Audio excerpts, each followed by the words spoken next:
on this side, only with you guys, so this is incredible. We're going to be talking about a little show today called Star Trek Lower Decks. Just you wait. Let's introduce our panelists while we get our placards out here. Woo, what an honor. Arguably the most exciting day in Star Trek history. You can argue me online about that. Arguably one of the most exciting days. Let's introduce our panelists. Ladies and gentlemen, the celestial queen of everything Trek today, Heather Kadin. Alex Kurtzman. My boss, you've heard of this guy, Mike McMahan. Morty, everybody. Maybe you've heard of it. Let me also introduce one of my cast members here. We're going to get the placards out in a second. Tawny Newsom. Yeah.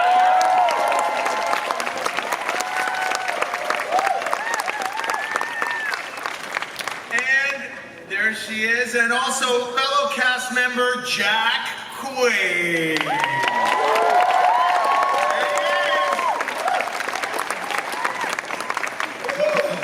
We are excited to show you this. Huge fans in our office of Rick and Morty, and hold on, wait for applause. Rick and Morty, which I think I was introduced.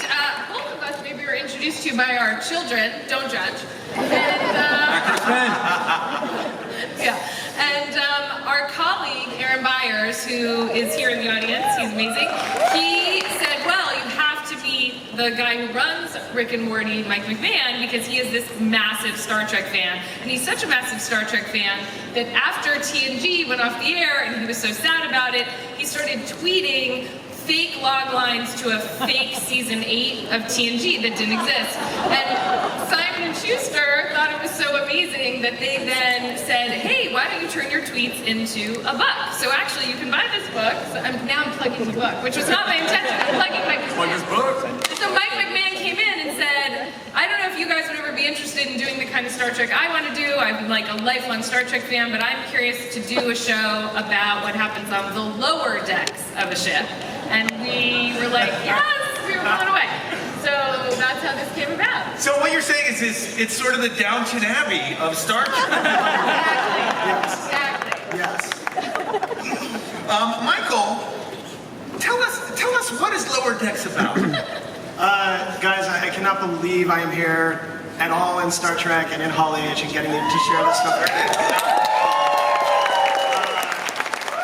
And even though this is amazing, the true dream is getting to be a part of Trek and this thing that I love. So we only have a little bit of time, and I'm going to try to tell you as much about it as we can.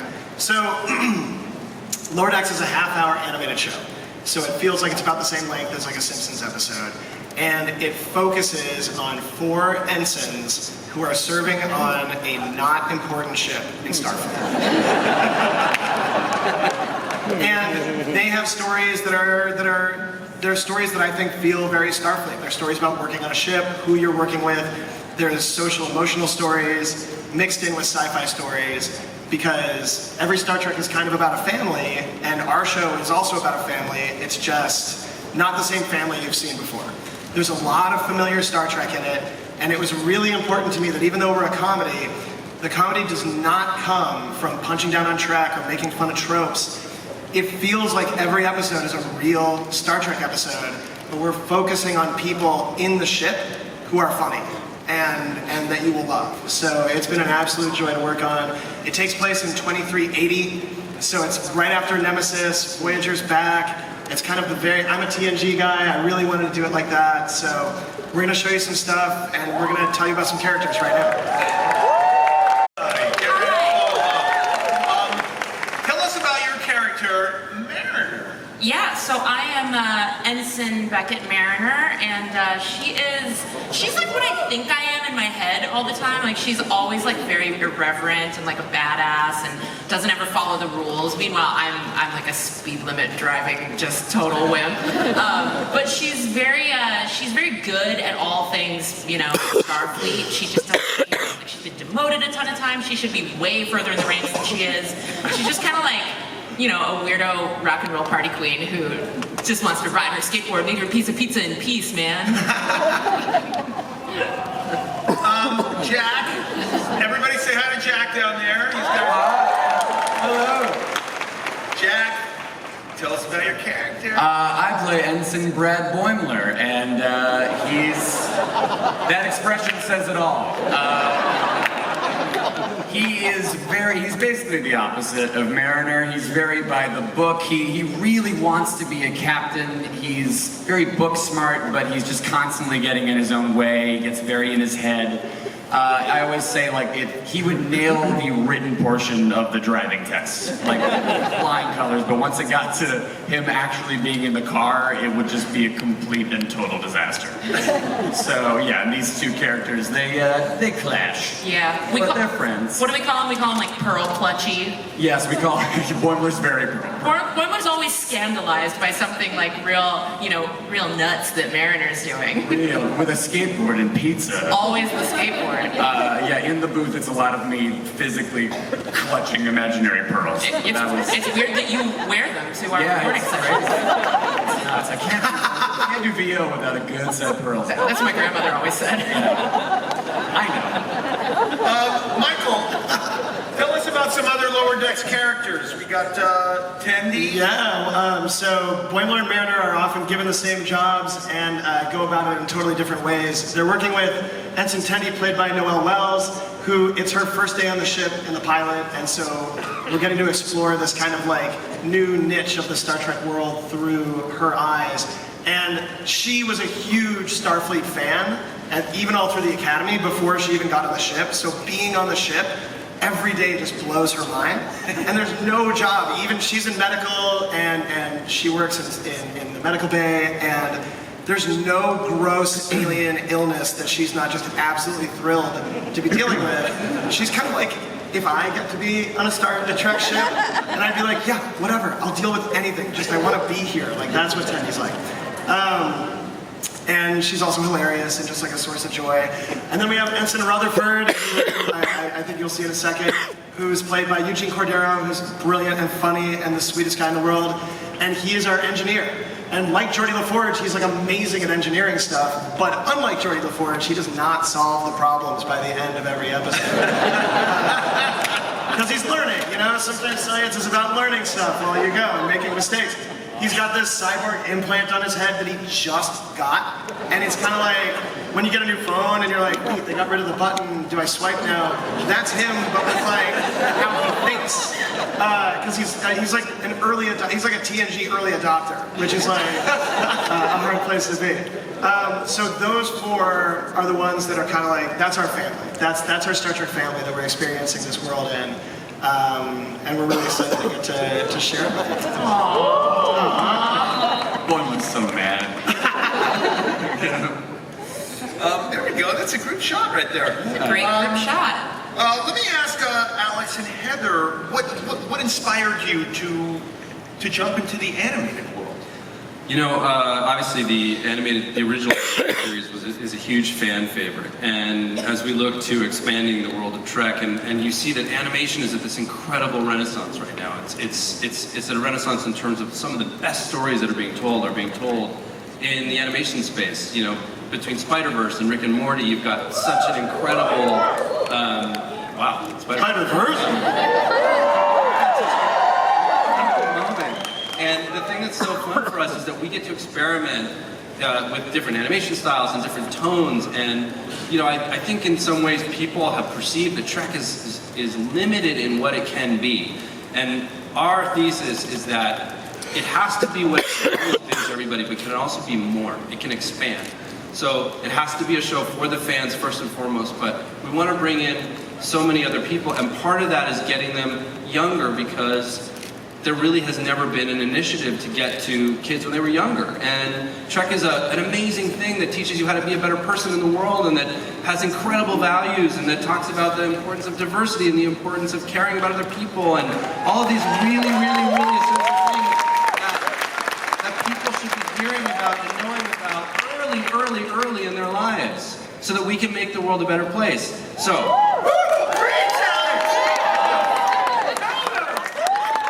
you take take that, and then you add Mike McMahan, and you got something really weird, which is great. I know, I'm hearing this and I'm like, ooh, the scripts we've been writing. I'm not sure how young the viewers can be. It's approaching Rick and Morty age range, if not Rick and Morty burping and swearing Well, in range. fairness, the idea when we first ever wanted to do animation was to really do something we are also doing is the Nickelodeon Star Trek animation. And then in walked Mike McMahan with an idea I think that was totally unexpected. And again, even by all of your reaction to the idea, it was something we looked at each other and we said, we have to do this. It's so great. So I think being able to bridge the gap between comedy and adult and Star Trek and animated has been a blast. And we think all of you will love them and love the show. And animation helps you do, like, for me in TNG, I was there for the B stories. Like, I love, like, okay, you know, Riker's trapped on a planet with his transporter clone, great, I love that. But Data and Geordi are writing a play and they're getting in a fight about it, and that's what I love that stuff. And to write a show that's primarily the kind of social stories on the show that also has sci-fi happening and a comedy at the same time, animation helps it bridge from the first frame that it's like, oh, this is what I love, but it's focusing and heightening a thing that I always kind of knew was there, but wasn't always the main thing in the show. I mean, I think part of what Mike is saying, and I guess it's the answer to your question, is like each of these shows has to be a love letter to Star Trek in its own way, right? Each one has to be different and it has to be special, and you could just hear from the way Mike is talking about it, and we knew it the second he came in and pitched the show, which I think I've said before, but he came in and he was like, all right, so you guys probably don't want to do this, but I want to do a show about the people who bring the yellow cartridge to the replicator so a banana can come out the other side. And he was like, and then I said, stop, we have to get you an office. Right now. It's always good to start a pitch by saying, all right, you guys are going to hate this. Well, it actually raises a good question. Who are you trying to reach with Lower Decks? Like, what?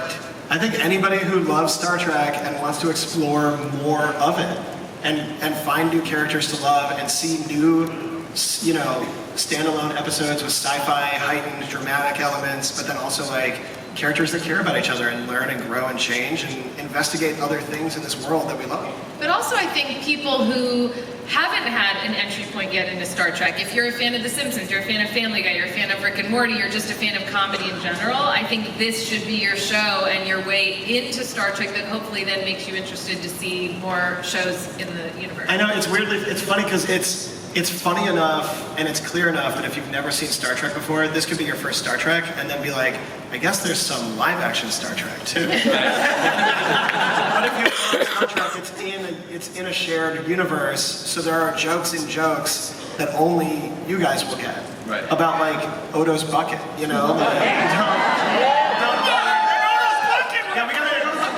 like, you don't need to know Odo and his bucket for you to believe the characters in the show know about it.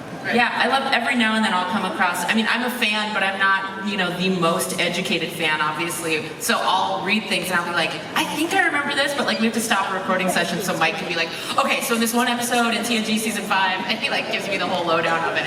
I love those types of things. I know, the show is a mix of people who are steadfast, have seen every episode of every series a million times, and then people who are coming into it new and we're all watching it together, and it's that shared experience and like, making new fans while we're making it, it's awesome. Let's talk about the bridge crew. Yeah. Come on, where it's all at on the bridge. Yeah, so it was important to me that our ship felt like it was a real operating ship in Starfleet, and that there were characters on the ship, senior officers, who consider it to be their show, even though it's not. I mean, they don't know that. So we have a fully fleshed out bridge crew we can show you here. So we've got Lieutenant Shax, played by Fred Tatasciore on the side, a big muscly Bajoran who wants to eject the warp core all the time. We've got Don Lewis as Captain Freeman in the middle there, just like a stoic, ethically bound, awesome, classic, you know, Starfleet captain. And then we've got Commander Jack Ransom over there, sort of a hunky guy. Yes! Played by this goofball. Jerry O'Connell. He was about to say Jason Bateman. That happens all the time. Jerry O'Connell. And he's kind of like Riker if you gave Riker like a little bit of speed and a little less shame. It's like a California Riker. And then Gillian Vigman plays Dr. Tana, who is Acacian, where there's a lot of references to the original animated series, which I love as well. We reuse a lot of types of aliens that only existed in that show, plus across all of Star Trek.